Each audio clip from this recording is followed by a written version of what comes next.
मांडीवर त्याने जटायूने प्राण सोडलेला आहे. किती भाग्यवान पुण्यशील तो जटाई. अशा भक्ताचे मनोरथ पूर्वी नारायण म्हणून अवतार धरी सवे. यासाठी देव अवतार घेतो. कशासाठी? तर भक्ताची इच्छा पूर्ण करण्यासाठी देव अवतार घेत असतो. आणि मग अवतार भक्ती करत असताना सर्व काय देवाला आवडतो, फक्त गर्वनी अभिमान झालेला देवाला आवडत नाही. देव काय खातो, देव कधी रडतो, देव कधी हसतो, आपल्याला सर्वांना ज्ञात आहे. देव कधी असतो 9 मास ज्यावेळी आपण आईच्या उदरात असतो, त्यावेळी आईच्या उदरात त्या जीवात्म्याने प्रवेश केल्यापासून सतत सोहम सोहम सोहम करत होता. त्या घटनेपासून भगवंतांनी हा देहाची जोपासना केली. पाटाणीवर हात फिरवलो. 9 मास वेळा घटल्यापर्यंत मुलाचा ज्यावेळी जन्म होतो, काही मुलं त्यावेळी रडत नाहीत, हसतही नाही. का हसत नाहीत, का रडत नाही? कारण ते विचार करत असतो तो लहान बालक, आता पुढे जाऊन आपण काय उजेड लावायचा, आणि त्या ध्यानात असतो तो. पण ते ध्यान खंडन करणारे आमचे सोयीन बायो थाला वाजवती, आणि त्या थाल्याच्या नादाने सोहम हा शब्द इसरून कोहोम कोहोम करायला सुरुवात करतो. मुक्त होता परी बळे झाला बद. आईच्या उदरात आपण सर्वजण मुक्त होतो, पण त्या थाल्याच्या नादाने सोहम हा शब्द इसरून कोहोम कोहोम करायला सुरुवात करतो. त्यावेळी देवाला हसू येतो की माणसासारखा लबाड बोलत नाही. देव काय खातो, देव कधी रडतो, ज्यावेळी भक्तांना संकट येतात त्यावेळी घलाघला भगवंत रडत असतो. देव काय खातो, जे भक्त पापकर्म करतात सर्व काय करा, फक्त दोष तेवढा तुम्ही लावून घेऊ नका. हो, दोष तो त्रिलोक्याचा धनी परब्रह्म परमात्मा भक्ताचा दोष खात असतो. आणि म्हणून भक्ती करत असताना मनापासून तुम्ही भक्ती करा, परमार्थ करा. 100% आपल्या देहाला मोक्ष भेटल्याशिवाय नाही, त्यातील मात्र काही शंका नाही. म्हणून ज्या साधू संतांच्या शब्दावर आपण काय केले पाहिजे, विश्वास ठेवला पाहिजे. संतांचे पाहिजे हा माझा विश्वास.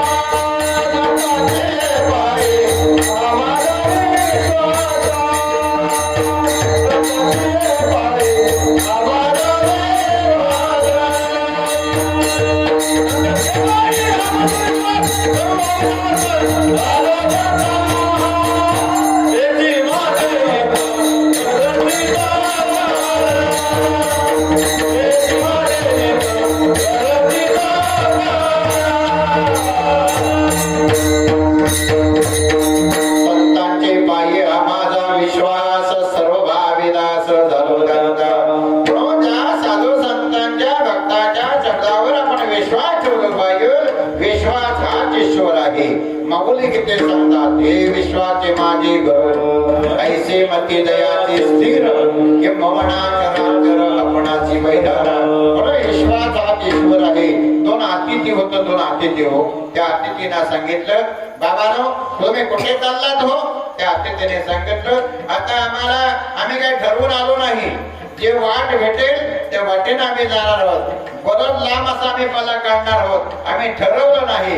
पण साधूंनी त्या दोन्ही अतिथींना चांगला उपदेश केला, मार्गदर्शन केला. बाबांनो तुम्हाला जायचं आहे ना, मनाने कुठे जा, फक्त एक दिशेला तुम्ही जाऊ नका. म्हणलं कोणत्या दिशेला हो? म्हणलं दक्षिण दिशेला तुम्ही जाऊ नका. तुकोबाराने दक्षिण दिशेचं वर्णन केलेलं बघा. दक्षिण दिशे उभा बंधू लक्ष्मण आणि भरत शत्रुघ्न कैकेयी सुत. दक्षिण दिशेचा उल्लेख केलेला आहे. दक्षिण दिशेला तोंड करून कुणी जेवायला बसू नये. तो दक्षिण दिशेला तोंड करून जेवायला बसतो, आपलं आयुष्य घट्ट म्हणजे आयुष्य कमी कमी होतो बघा. दक्षिण दिशेला जेवायला कधी बसू नये. मनुष्य मेल्याच्या नंतर आवर्जून दिव्याची जो तोंड आहे तो दक्षिण दिशेला करा. पापी मनुष्य असू द्या तरी त्या माणसाला सद्गती भेटते, स्वर्ग प्राप्ती भेटते. एवढं सामर्थ्य त्या दिव्याबत्तीत आहे बघा. म्हणून सकाळ आणि संध्याकाळी घरी दारी दिवाबत्ती करावी. लक्ष्मी कधी आपला वास करते तर काही ठिकाणी म्हणतात की 2 वेळा, सकाळ आणि संध्याकाळी. पण माझ्या वाचनात असा परवा विषय गेला की लक्ष्मी प्रत्येकाच्या घरी दिवसातून 7 वेळा येते. कधी? 7 वेळा. हे कुठं बघायचे असं तर विष्णू पुराण मध्ये त्याचा उल्लेख केलेला आहे. विठ्ठल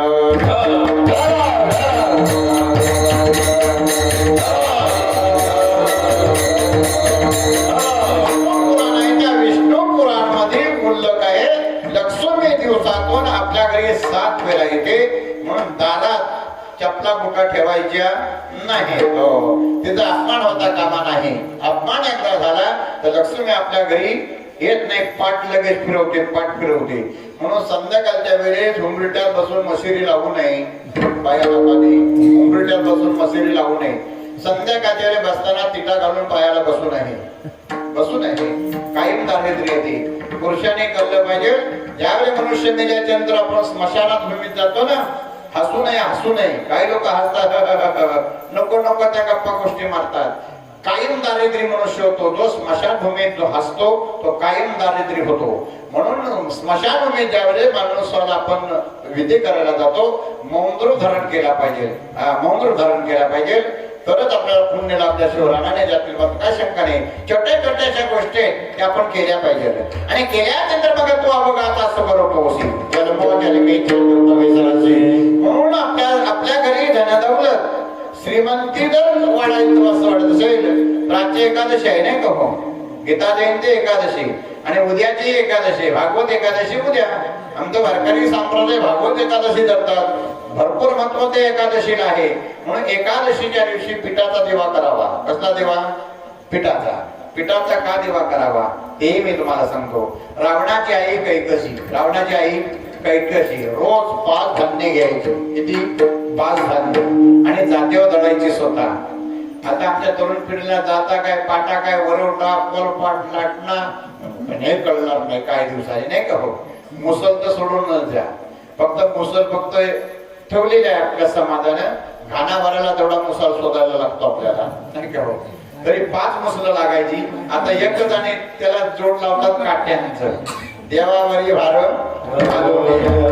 सांगायचं म्हणजे एवढं, त्यावेळेस आपण काय नेमकं केलं पाहिजे हे आपल्याला कळलं पाहिजे. विठाल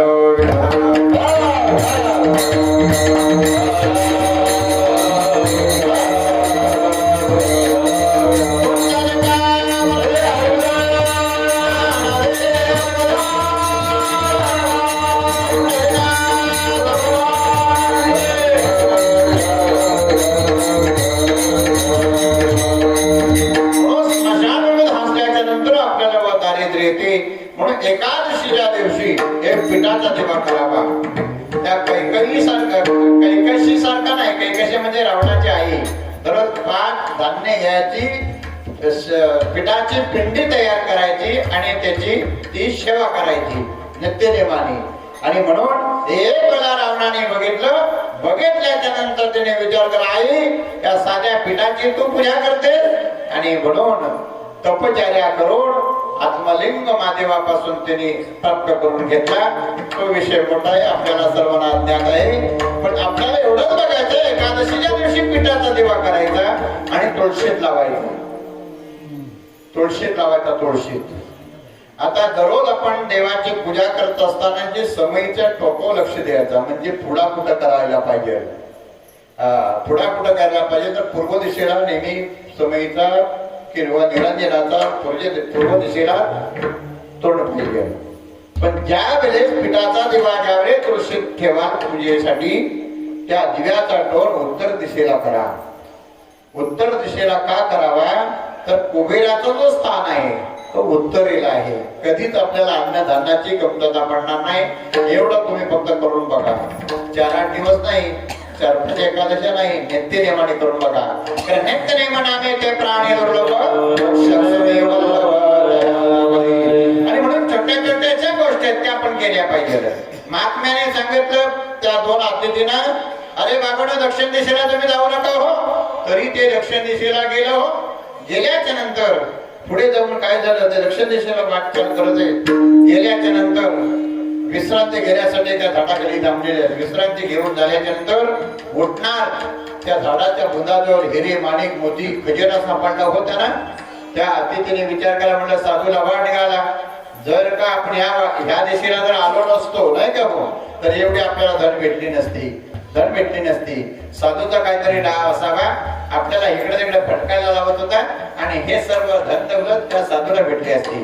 असं ते विचार केला. ती धन सर्व उचलली, दोघांनी घेतली आणि पुढं वाटचाल करत आहेत. परत दूर अंतरावर गेल्याच्या नंतर त्यांना दम लागला आणि एका झाडाखाली विश्रांतीला पुन्हा थांबलेले आहे. एकाने विचार करा, की धन दौलत असून काय त्याचा फायदा आहे का हो? ज्यावेळेस कर्ण मेल्याच्या नंतर त्याला स्वर्गात डायरेक्ट इकडे तिकडे फिरवण्यात आलेली नाही. त्यावेळेस स्वर्गात त्याला नेल्याच्या नंतर जे त्यांनी काय दान केलं होतं, हिरे माणिक मोती, ते सर्व ताट भरून आले कर्णाच्या पुढ्यात. कर्णाच्या पुढ्यात ताट भरून आल्याच्या नंतर त्यावेळेस कर्णाला शेवटला भूक लागली. त्याने हिरे माणिक पुढे आलं. कर्णाने ते विस्कवलं, म्हणलं हिरे माणिक काय चावायचं आहेत का? त्याला चित्रगुप्ताने सांगितलं, अरे बाबा तू जन्माला आलास खरं, सर्व काय केलंस, पण अन्नदान तो केलं नाही, आणि म्हणून तुला हे हिरे माणिक खायला येतं भेटलेले आहेत. पण नारद मुनीने त्यावेळेस सांगितलं, जरी कर्णाने अन्नदान जर केला नाही, तेव्हा एक भिक्षुक आला होता. भिक्षुक कर्णाकडे दान मागायला. हिरे माणिक त्याला दिलं. त्या भिक्षुकाने सांगितलं, आज मला हिरे माणिक नको, काहीतरी भाकरीचा तुकडा दे, काहीतरी खायला दे.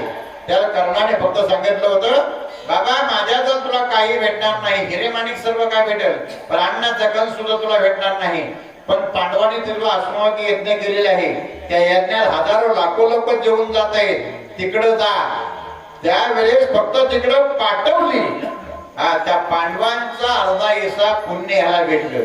जरी कोण सप्त्याला नाही आला, चला आमच्या हनुमानवाडी कडू इथं अखंड हरिनाम सप्ताह आहे, तो सप्ताह जेवढं तुम्ही करताय ना तेवढं पुण्य सांगणारा लागतील, एवढं सामर्थ्य भक्तीत आहे. आणि अशी जर आपण भक्ती केली, ती भक्ताचे मनोरथ पूर्वी नारायण आणि मनापडी अवतार धरी सवी. आणि म्हणून भक्ती साधी आहे, सोपी आहे. त्या अतिथीना दोघांना भूक लागली. भूक लागल्याच्या नंतर त्याने विचार केला, एका जोडीदाराला सांगितलं, म्हणलं जा शेजारी बाजारपेठ आहे, एक 3-4 वडापाव घेऊन ये ना आपल्याला, म्हणजे आपली भूक मागेल, नंतर आपण वाटचाल करू. धन दौलत भरपूर होते त्यांच्याजवळ. आणि एक वडापाव आणायला गेला. पण गेला तो विचार करतच गेला, म्हणून जर का मी एकटा जर असतो ना तर ही धन सर्व मला भेटले असते. आणि म्हणून ती स्वतःला ती धन भेटावी, आणि म्हणून तिने डोका लढवला. म्हणलं वडापाव खरेदी केलं, थोडा विष घेतला आणि त्या प्रत्येक वडापावात विष टाकला. म्हणलं हानी वडापाव खाल्ला, याचा शेवट झाला तर ही सर्व धन एकटेला भेटणार आहे. कोणी विचार केला, जाणार नाही, पण बसणार सुद्धा लय हुशार होता हो, तो काय कमी समजू नका. त्याने विचार केला, जर का ही धन मला भेटावी म्हणून ह्या वडापाव आणायला गेला ना जोडीवाला, त्याचा आपण काटा काढला पाहिजे. एक दगड आणून ठेवली होती मोठी त्याच्या जोडीला. एक दगड आणली. हा म्हणला खाली वाकला वडापाव ठेवायला की वरणाच्या डोक्यात दगड टाकायची, एकदाही टॅक्कर वरडवायची नाही.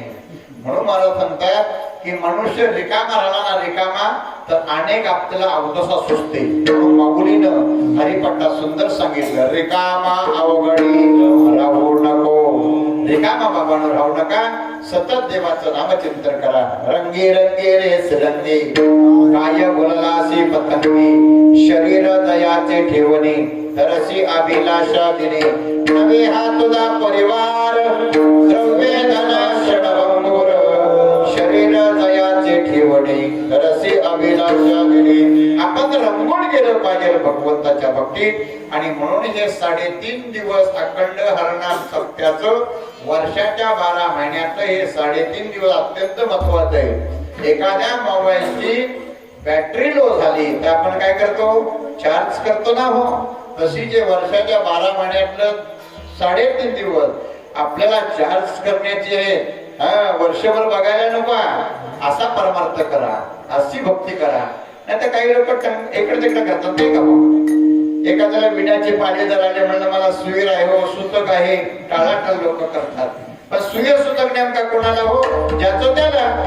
विठालाचा देह विठाली जन्मला, शुद्ध कैसा झाला सांग बापा. अरे विठालाचा देह आहे आणि विठाली जन्मला, शुद्ध कैसा झाला सांग बापा. ज्याने नाम मंत्र घेतला त्याचा कायम शरीर पवित्र झाला.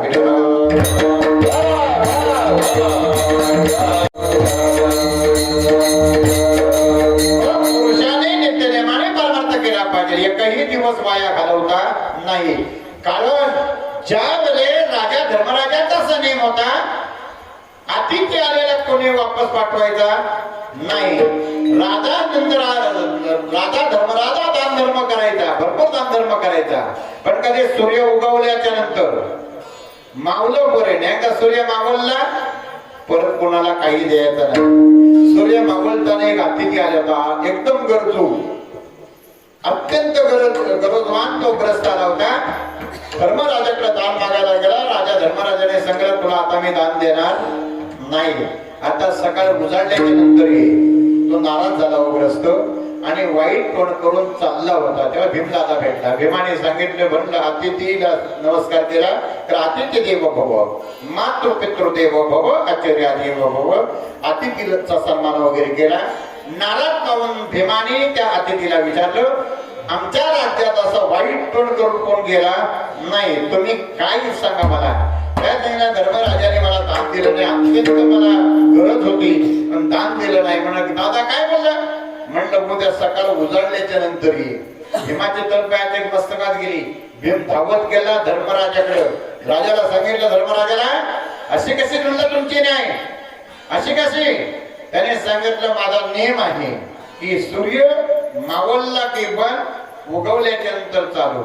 त्यावेळी भीमाने राजा धर्मराजाला सुंदर असा उपदेश केला, दादा माणसाचा एक क्षणाचा सुद्धा भरोसा नाही, नाही का. उद्या तुम्ही जगालाच कोण सांगू शकेल का. रात्री तुमचा जर बरा वाईट काय झाला तर उद्या दान द्यायला तुम्ही राहणार आहात का. आताच्या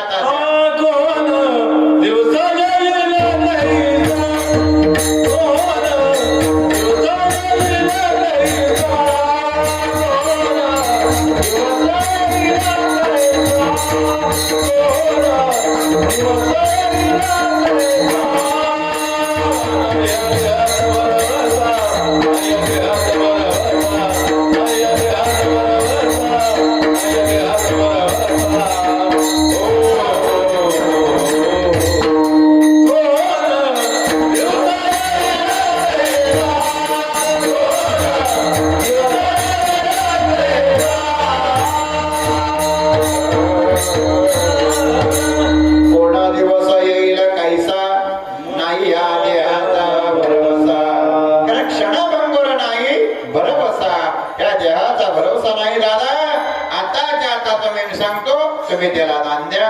भीमाच्या सांगण्यावरून धर्मराजाला दान द्यावं लागलं. आणि म्हणून मला सांगतात, या देहाचा भरोसा नाही आणि म्हणून रिकामा अवघडी राहू नको. मनुष्य रिकामा राहिला तर काय होतं, त्याला अनेक अवदसा सुचते. म्हणून मला सांगतात, काम धंदा करताना भगवंताचं तुम्ही नाम घ्या, नाम घ्या. मला सांगतात, कामामध्ये काम काही म्हणा राम राम, किंवा आली या जन्मा करा या काम मुखे दबावे आला जन्म वाया घालवू नका. सांगून गेली जगी संत तुकाबराने सगळा पुन्हा पुन्हा मानवता जन्म नाही. आणि म्हणून नामात खंड पडू नये, म्हणून अखंड हरिनाम सप्ता का म्हटलेला आहे. खंड पडू नये म्हणून पुरुषाला सुव्यवस्थित ज्याने नाम मंत्र घेतला त्याचा देह कायम पवित्र राहिला. कमीत कमी बायाने 3 दिवस तरी देवाजवळ जाऊ नये. तसं 5 दिवस पण 3 दिवस.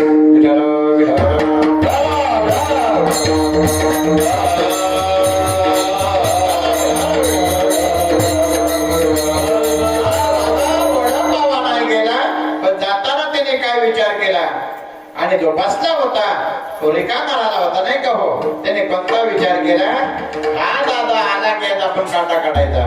वडापाव घेऊन आला, तो विचारच करता आलेला आहे. आता हेनी वडापाव खेळला की हेनी विकेट उडाले तरी सर्व धन मला भेटणार आहे. वडापाव त्याने ठेवायास आणि हिने दगड उचलायच एक गाठ झाली. त्याच्या डोक्यात टाकली ती दगड, एकदाही नाही हो कॅप्टन केला. उचलली सर्व सामुग्री, धन तेवढं उचलली आणि पळत सुटला. माग बघतोय, पुढे बघतोय, मागे पुढे बघत आहे. पुढे जाऊन परत दुरांतरावर गेल्याच्या नंतर त्याने विचार केला, आता आपण सुटलेल्या ही सर्व धन आता मला एकट्याला भेटणार आहे. आणि एका झाडाखाली विश्रांती घ्यायला पुन्हा बसला. म्हणलं भूक भरपूर लागलेली आहे आणि वडापाव म्हणलं आता खाऊन घेऊया नाही का. आणि वडापाव बिचाराने खाल्लं. तिथंच त्याची विकेट उडाली. कारण त्या पावात वडापावात काय टाकलं होतं तिने, हो विष टाकला होता. ह्याला भक्ती म्हणत नाही. म्हणून कशी भक्ती केली पाहिजे तर तो भगवंत आपल्याला पावन झाल्याशिवाय राहणार नाही. भक्ताचे मनोरथ पूर्वी नारायण आणि मनमुळे अवतार धरिसवे. म्हणून भगवंताची भक्ती करत असताना अहंकार वगैरे होता कामा नाही, गर्व होता कामा नाही. गर्व कोणाला झाला होता? नामदेव रायाला. नाथ महाराजांचा अभंग नाथ महाराजांनी ह्याच्या त्याच्याकडे बोट दाखवलं नाही. बोट कोणाकडे दाखवलं तर नामदेव रायानं.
टाई कौतुक दावया नामदेव करते नामदेवा प्रती काय बोले नामदेवा प्रती झाला अभिमान लाडका तो भक्त बीज पूर्ण विठोबा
नामदेवा प्रती झाला अभिमान लाडका तो भक्त बीज पूर्ण कौतुक दावया नामदेव करते नामदेवा प्रती काय बोले नामदेवा प्रती झाला अभिमान लाडका तो भक्त बीज पूर्ण गर्व होता कामा नाही नामदेवाला गर्व झाला ते माझ्यासारखा भक्त कोणी नाही कारण नामदेवने लहानपणी देवाला जेवली होती आणि म्हणून त्याला वाटला माझ्यासारखा कोणी नाही आणि म्हणून नामदेवाचा गर्भधारण करण्यासाठी भगवंताला अवतार घ्यावा लागलं महाविष्णूचा अवतार सखा माझा ज्ञानेश्वर भगवंताने अवतार घेऊन तो भगवंत ज्ञानोबा रूपाने नामदेवाला सांगतो नामदेवा काय भजन कीर्तन करत बसलास अरे बाहेरचं जग जरा बघून बाबा तीर्थयात्रा कर तीर्थयात्रा नामदेवानी माऊलीनं विचारलं तीर्थयात्रा का करावी त्याने त्याला देवाच्या प्राप्तीसाठी म्हणलं मी देवाची प्राप्ती कधीच करून घेतलेली आहे म्हणलं नाही तुला तीर्थयात्रेला यायलाच लागेल म्हणलं माझ्या देवाला जाऊन विचारतो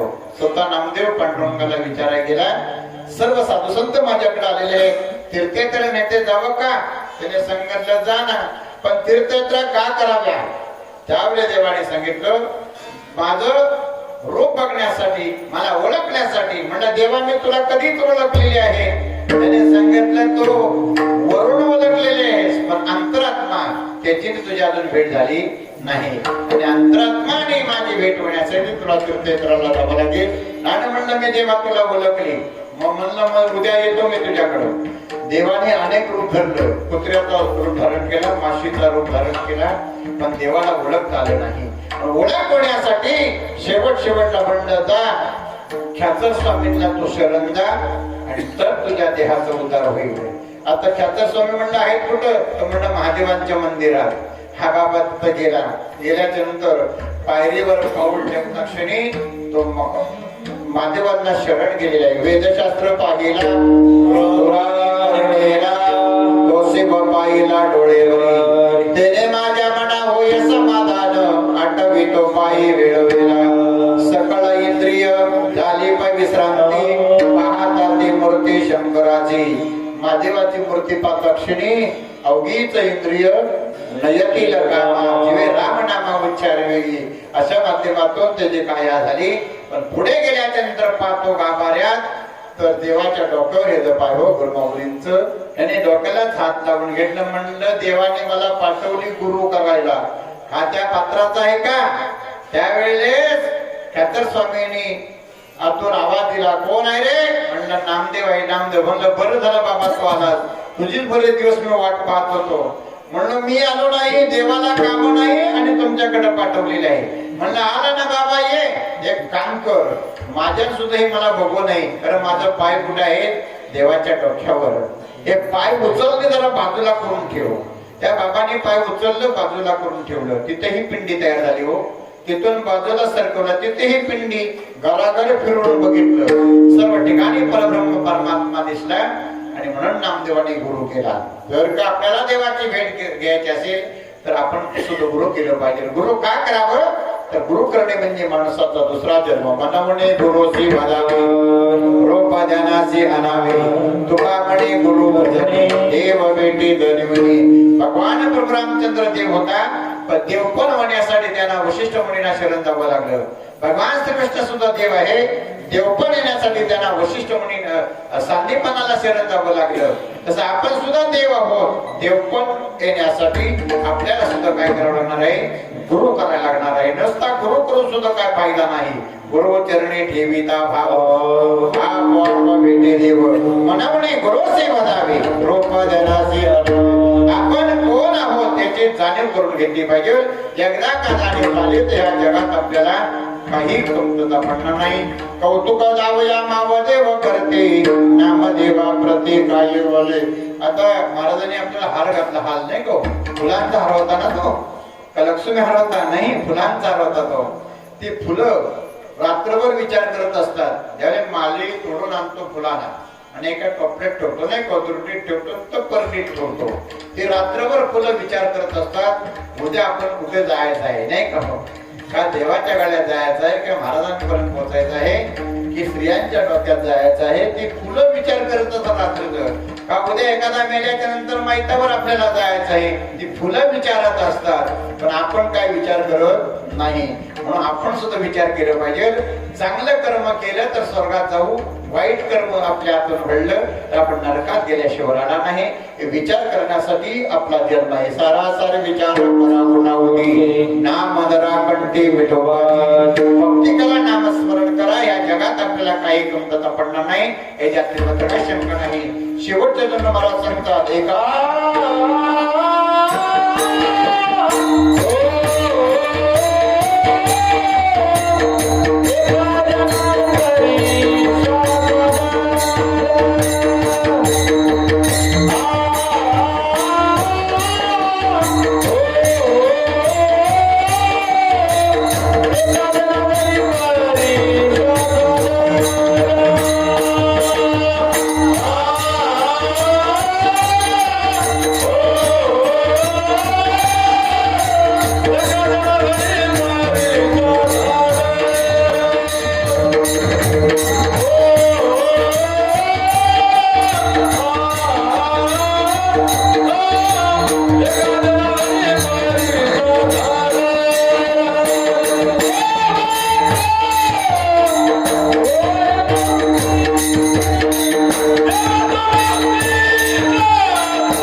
तरी बघत नाही, नाही का हो? एका गावात कीर्तनकार जमत नाही, नाही का हो? तसं नामदेवांच्या टायमाला एक भागवत भक्त होता. त्या भागवत हा देवीचा उपासक होता आणि नामदेव राया भगवंताचा उपासक. शेवटला भागवताला देवी प्रसन्न झाली आणि भागवताला एक परीस दिला. परीस असा आहे, लोखंडाला घातल्याच्या नंतर त्याचा काय होतो? सोना बनतो. सुंदर वर्णन करतात. लोहो परीशाची नसावी उपमा, सद्गुरु महिमा आगाधाची. खबर म्हणतात, लोह परीशाची नसावी उपमा, सद्गुरु महिमा अगाधाची. किंवा आम्ही बिघडलो तुम्ही बिघडेना परिसाच्या संगे लोह बिघडला. आम्ही बिघडलो का नाही, आम्ही घडलो तुम्ही घडा. आणि म्हणून आपण जसं घडलो तसं आपल्या सुद्धा मुलाने आपण घडवले पाहिजे नाही का हो. मुलांना सुद्धा घडवले पाहिजे. मुलांना शिक्षण तर 100% द्या, त्याच्यात काय शंका नाही. कारण शिक्षण हे माणसाचं तिसरं डोळं आहे. गरिबी जर नष्ट करायची असेल तर मुलांना शिक्षण द्या, भरपूर शिकवा. मुलगा चांगला शिकला चांगली नोकरी लागेल, भरपूर पगार भेटेल, आपोआप गरिबी नष्ट होईल. पण शिक्षण देत असताना त्या शिक्षणाला जोड आहे तर परमार्थाची जोड लावा, परमार्थाकडे मुलांना वळवा. हे मग काय केलं पाहिजे परमार्थाकडे वळण्यासाठी? प्रत्येकाने हरिपाठाचा एक घरी पुस्तक ठेवलं पाहिजे. हरिपाठाचं पुस्तक ठेवा. नाही जमलं गीता ठेवा, नाही जमलं भागवत ठेवा, ज्ञानेश्वरी ठेवा, दासबोध ग्रंथ ठेवा, गुरुचरित्र ठेवा. जरी नाही पोराने वाचलं तरी चालेल. जरी त्या ग्रंथाला नजर जरी फिरवली ना तर ते पापात मुक्त होतील. एवढं सामर्थ्य त्या ग्रंथात आहे. आणि म्हणून महाराज सांगतात एखादा आमचा मुलगा भरपूर शिकला, 1-1.5 लाख रुपये पगार हो पोरांना नाही का हो, किती कमवू द्या त्यांनी. पण काही मुलं कमवतात 1.5-2 लाख रुपये पगार घेतात, पण संध्याकाळी घरी येताना व्यवस्थित येतच नाही. तो लेझिम खेळतच येतात ते. आता 1.5 लाख रुपये काय करायचे? गटाला जर पडला पोर लेझिम खेळत आला, 1.5 नाही तर 2 लाख असू द्या, लाखाचा खाक झाल्याशिवाय राहणार नाही. आणि म्हणून ते 1.5 लाख वाचवण्यासाठी त्याला जोड परमार्थाची, परमार्थ केला पाहिजे. परमार्थ जर असेल तर या जगात आपल्याला काही कमतरता पडणार नाही, याच्यात काय शंका नाही. आणि म्हणून भागवताची बाई भागवत उपासक, आणि म्हणून त्याला परी दिला. आणि परी दिल्याच्या नंतर घरी आणला, बाई जवळ दिला. आणि तिने एवढा सोना तयार केला काय विचारू नका. अंगावर घातला, घातल्याच्या नंतर बाजारात गेली, जगामागा करत. सोना जेवढा चालतो तेवढा मारतो बघा, असेच एक बाई होती. जत्रेला गेली, जत्रेला गेली. जत्रेला गेल्याच्या नंतर हिने काय केलं, नवऱ्याजवळ भांडण करून पैसा नेला. जत्रेत हिने चणफुटाणा वगैरे घ्यायचा नाही हो. हिने काय केलं, नकली दागिना खरेदी केला. नकली दागिना खरेदी केला, बोरमाला घेतली, जपले हार, दागिना असं फोडून काढलेला आहे. आणि मग प्रत्येक दुकानात जातो, ही किती वस्तू, ही किती रुपयाची वस्तू, ती किती रुपयाची, ही किती रुपयाची, ती किती रुपयाची. चोराने बघितलं, म्हणलं हा माल खरा आहे. आता म्हणलं हिला आपण लुटायची. त्या चोराने विचार केला हो. आणि त्या बाईला अशी बाजूला काढली. तिच्या अंगावर जेवढा दागिना होता तो चोराने हिसकवून घेतला आणि कुदकुद कुदकली आणि सोडली. सोडल्याच्या नंतर आता त्या बाईने गप्प बसायचं का नाही हो. ती बोंबलं सुटली. म्हणलं गुलामानो मारा, अजून मारा. अरे मारून तो दागिना तुम्ही नेताय, तो काय खरा आहे का? तो खोटा दागिना आहे. चोराने तिला सोडल्यासारखा हो. पुन्हा आल्याने एवढं मारले तिला काय विचारू नका. आमचा वेळ तो फुकट घातला. अगोदरचा मूल्य असता मी हात सुद्धा लावला नसता.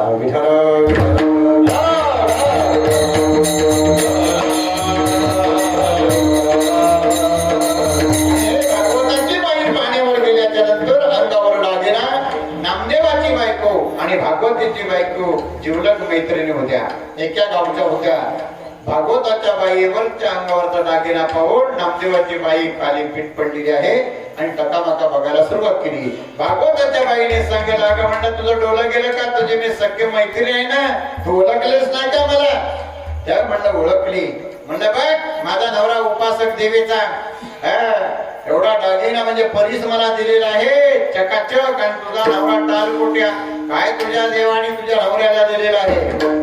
माणसाला सांगितला राग असतो. ती घरी गेली. घरी गेल्याच्या नंतर नाका गोमाशी बसलेली. एवढ्यात त्या भागवताच्या बाई मोठी हुशार होती. नामदेवाच्या बाईला सांगितलं, एक काम कर, माझा पती बाजारातून यायच्या अगोदर हा परीस मी तुझ्या घरी देतो.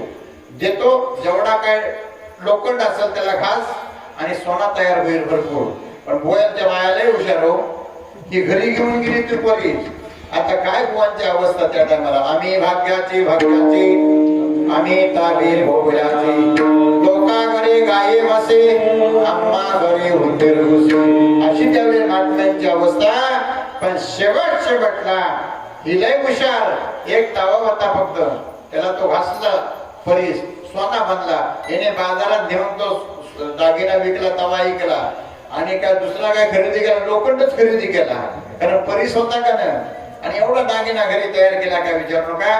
तेवढा अंगावर बायका पोरांच्या अंगावर सगळं नटून टटून आहे, तेवढा नामदेवला कीर्तनापासून आलेले. तर तिथं आकारताना 3 तुकडं पडलं आणि मग नामदेवला आलेले म्हणते 20 तुकडून आणले घरी आपल्या. म्हणजे बसा तुम्ही टाला कुठतच, टाला उपासक देवीने परीस दिला, पण तुम्ही गेलंबट टाला कुठत बसणार. कुठाही तुमचा देव काय तुमच्या पांडुरंगाने दिलेला आहे, तो खरा भक्त आहे. किती त्याला बोला, पण देवाबद्दल जर वाईट जर उच्चार जर आला तर त्या भक्ताला सण होत नाही तो भक्त. नामदेवराने काय केलं, तो जेवढा अंगावरचा दागिना घेतला तो परीशी घेतला आणि टाकला चंद्रभागेत फेकून. चंद्रभागेत फेकल्याच्या नंतर शेवटला भागवताची बाई आल्याच्यानंतर म्हणलं माझा परीस दे, नाही तर माझा नवरा मला टेसून गाडी. म्हणलं नाही म्हणलं, तो माझ्या पतीनं चंद्रभागेत फेकलेला आहे. कोंबड्या बऱ्याच होतात, एवढी भानगड झाली का विचारू नका. सत्तेचा आकडा गावातली मंडळी सर्व जमा झाली. पाटलाने सांगितलं नाम्या, अरे जन्मभर परमार्थ केलास, पण काय तुझ्या देवाने दिलेलं आहे, त्या भागवत देवीचा उपासक तिने परिदा ते तुला बघवलं नाही, चंद्रभागेत टाकलास, त्याचा वापर दे. त्याला उचलली ढकलली चंद्रभागेत ढकलल्याच्या नंतर त्याने पाण्यात बुडी मारली, पण त्याच्या हाताला धोंडा लागला, धोंडा म्हणजे दगड. हा घे म्हणला तुमचा परीस. लोकांनी दुसऱ्या दगड्या घेतल्या, नामदेवाला ठेचून मारली, एकाने तर खेचली. नामदेवाने सांगितलं मला मारू नका.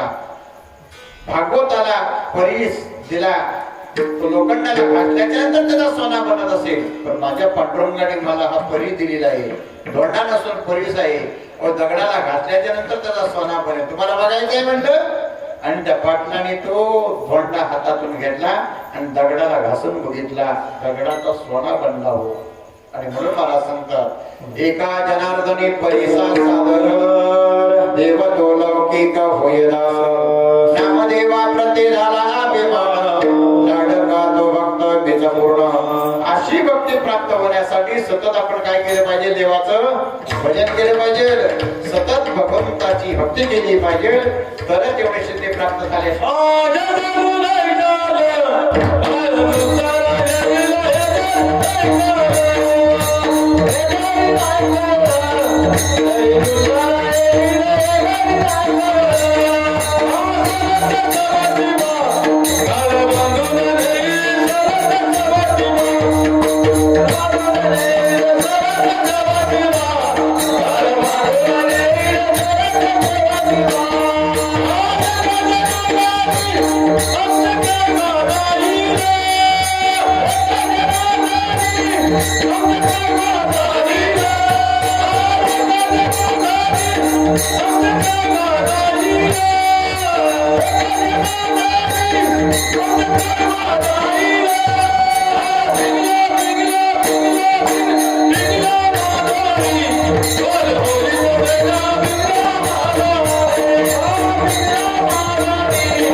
सांगितलं त्या पक्षाने, अरे बाबा काय आता राम राम करत बसलास. त्याने सांगितलं आता तुझा देव भक्ती करून काय फायदा आहे का. पण जटावेळी सांगितलं, अरे बाबा जर का माझा जर पंख असतं तर मला देवापर्यंत जाता आलं असतं, पण आज माझ्यासाठी देव आल्याशिवाय राहणार नाही. देव आल्याच्या नंतर जटाकडे मांडीवर घेतली भगवंताने, पाणी पाजलं पाणी, पण एक घोट आतमध्ये तोंडात जात नव्हता, कारण तो ध्यानस्थ होता. रामाने मांडीवर घेतली तरी तो राम नाम सतत मुखाने त्याच्या होत. शेवटला घोटच खाली जात नव्हता, पाण्याचा घोटच जात नव्हता. त्यावेळेस रामाने जटायूला विचारलं, आता म्हणलं काय करायचं, हा गुटखा गेलं का नाही, त्रिलोक त्याचा झाले परब्रह्म परमात्मा, ही सृष्टी ज्याच्या तलावर चालते, अशा देवाने पाणी पाजला तरी याच्या खाली जात नाही. याचं कारण लक्ष्मण चिडला, म्हणलं चिडू नको, एक काम कर. त्यावेळेला लक्ष्मणाला सांगितलं, भगवान प्रभू रामचंद्राने एक काम करा, पाणी का नाही पिलं मला माहितीये, जर का पाणी पिताना त्या घटकेला रामनाम बंद होईल आणि म्हणून तो पाणी पिये नाही, मग त्याच्या हृदयात रामनाम पोचण्यासाठी तू एक काम कर, तो पाणी पियेपर्यंत त्याच्या कानात राम राम राम राम बोल, परत पाणी पिये. आणि लक्ष्मणाने जटायूच्या कानात राम राम राम राम बोलला. त्यावेळी जटायूने घोट घेतला आणि म्हणून महाराज सांगतात, अशा भक्ताचे मनोरथ पूर्वी नारायण मनामुळे अवतार धरे सवे. भक्ती साधे सोपे आहे, म्हणून सतत आपण भगवंताचं चिंतनात राहिलं पाहिजे, भगवंताची भक्ती केली पाहिजे. काही लोकांची अवस्था आहे, उठल्या उठल्या तोंडावर शिवी झोपपर्यंत नाही का, हो चांगलं झालं तरी बघत नाही, वाईट झालं बघत नाही. अशी जे गावात बाई होती, हो अशी बाई होती, दिवसातून भानगड केल्याशिवाय तिला झोपच लागायची नाही, झोपच नाही. काही लोकांना चांगल्या सवय असतात नाही का, हो संध्याकाळी हरिपाठाला आल्याशिवाय झोप लागत नाही. हरिपाठ झाला पाहिजे, हरिपाठ करते मोकळे तरी गाय आणि पवित्र तो होय देव. आपल्या गावचा हरिपाठ सुंदर आहे नाही का, हो मागे मागे ताईला फोन करायचो, बाबा फोन उचलायचं, मुलं उचलायची, त्यावेळेस सांगायचे बाबा कुठे आहेत, म्हणलं हरिपाठाला गेले. आई कुठे आहेत, हरिपाठाला गेलेले आहेत. म्हणजे नित्यनेमाने हरिपाठ चालू आहे. धन्य माता पिता दयाची. आणि म्हणून त्या माईला अशी सवय होती, भानगड केल्याशिवाय तिला झोपच लागायची नाही, हो रोज भानगडी रोज भानगडी रोज भानगडी. 200-250 घरं होती. मग तिने काय केलं माहितीये का, भानगड करता करता ती ठरवून जायची, रात्रभर ठरवायची की उद्या कोणाच्या घरी भानगड करायची आहे, हिच्या का तिच्या का हिच्या. एक वरच्या आलीपासून सुरुवातच तिने केली होती. जेवढी घरं गावात घरं होती, 200-250 घरं, त्या प्रत्येक घरात भानगड केल्याशिवाय ती झाली नव्हती. शेवटला एक घर आला होता, एकच शेवटला घर आला. तिने विचार केला, आता म्हणजे हिच्या घरी आपण भानगड करायला जायचा. पण ज्या घरी भानगड करायला जाणार होती, 2-3 दिवसच झालं होतं त्यांच्या घरी लग्नाचा कार्यक्रम झाला होता. सर्व पाहुण्या रावणांची वर्दळ होती, सर्वांचं लक्ष त्या घरावर. आता म्हणलं या अवधसाहेब भानगड केल्याशिवाय करणार नाही, म्हणून हिच्या घरी भानगड करायला जाणारच. ही सकाळी उठल्याच्या नंतर ती रात्रभर विशेष रंगत होती आणि सकाळ उजाडली आणि त्या घरावर गेलेली आहे. कुठून नाही कुठून कुसपट काढायची. आता जाताना सरळ गेली नाही, आता मशिरी घेतली आणि माझे म्हाड करत त्या बाईच्या दरवाज्यात जाऊन उभी राहिली. कुठून नाही कोणतरी फसपट काढायची. आणि म्हणून दारात उभी राहिली. नवीनच सुनबाई आली होती घरी आणि सडा रांगोळी काढून अंगण झाडत होती. अंगण झाडता त्या बाईने विचारलं, म्हणजे काय गे तुला माहिती नाही का आज कोणाची पाली आहे. तर नवीन सुनबाईला माहिती होतं ही 150 बाई आहे. म्हणलं आमच्या घरीच आमची तुझी पाले भानगड करायची मला माहिती आहे, आत्या माहित आहे. मग म्हणलं सासूबाईला पाठव बाहेर, म्हणलं तुझ्या. म्हणलं आत्याबाई माझी सासूबाई आतमध्ये काम करते. म्हणलं काय काम करते, आता त्याचा पाठव दिला.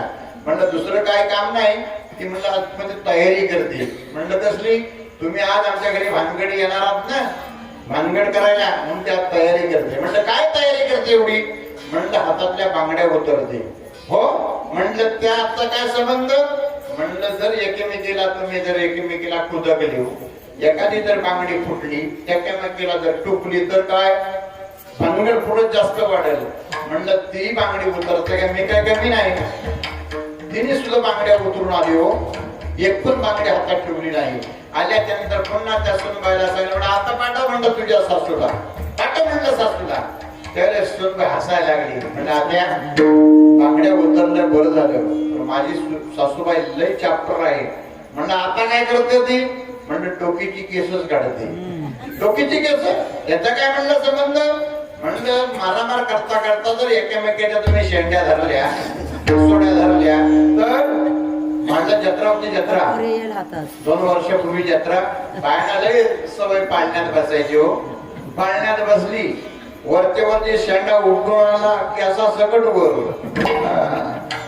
अशा पद्धतीनं त्याने सांगितलं केस काढून येते ही गरजन लगे फिरणे म्हणलं मी काय कमी नाही धावत धावत घरी गेली एक पण केस ठेवला नाही डोक्यावर आली चिमणगोटा करून आल्याच्या नंतर सुनबाई कदा कदा हसायला लागले म्हणलं हे 150 न हो 250 वाटते शेणा कोणाला म्हणतो तो शेणा तुका म्हणे जाणे तोची दुर्लभ 150 एकही डोक्यावर केस ठेवला नाही म्हणलं आता तुझ्या सासूला म्हणलं पाठव बांगड्या उतरून आले केस सुद्धा म्हणलं मी काढून आणलं डोक्याची आता म्हणलं तुझ्या सासूला पाठव म्हणलं सुनबाई कदा कदा हसायला लागली म्हणलं आत्या माझी सासू एवढी घाबरले तुम्हाला काय विचारू नका लय घाबरली तुम्हाला म्हणून मी सांगते ती एवढी घाबरले म्हणून मी तिला लपवून कुठं ठेवले तुम्हाला सांगतो म्हणलं कुठं तिला लपवले म्हणलं विहिरीत लपवले विहिरीत लपवले ती धावत धावत गेली व विहिरीवर आणि असं वाकून बघितलं तर तिचा थोबडा आत दिसला जी बेंडावर चढली जे खाली उडी मारली ते अजून आली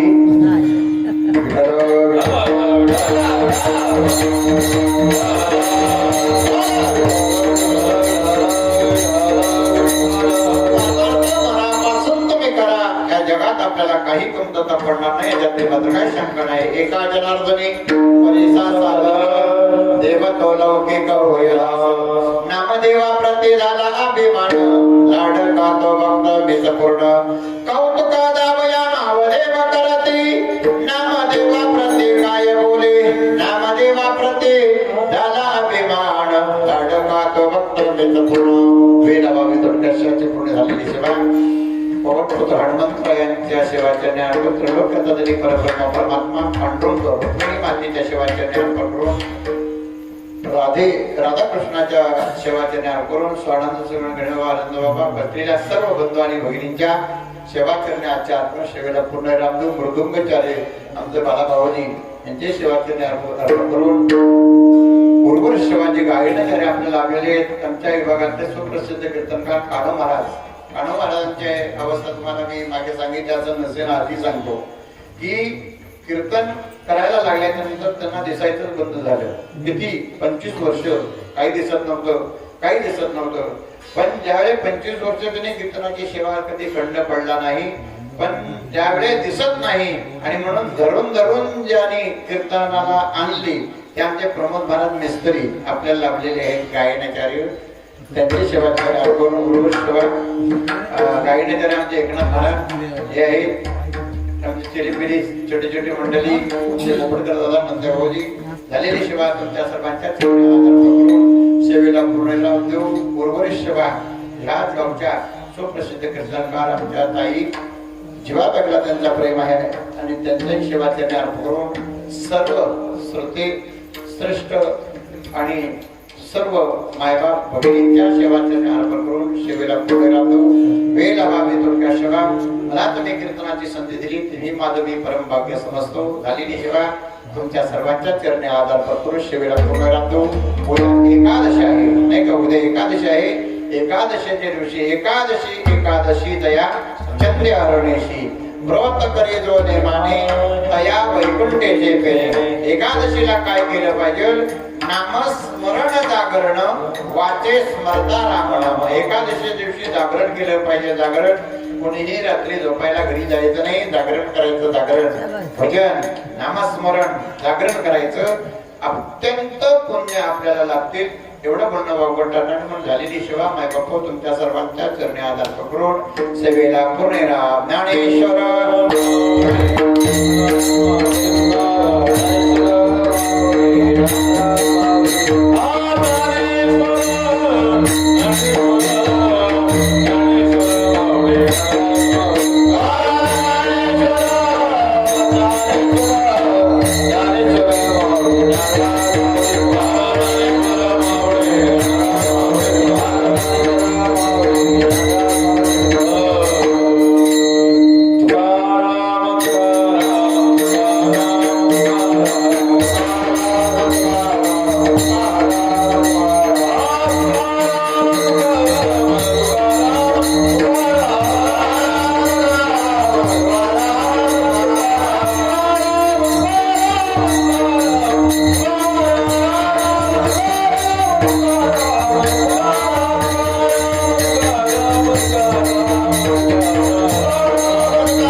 Krishna.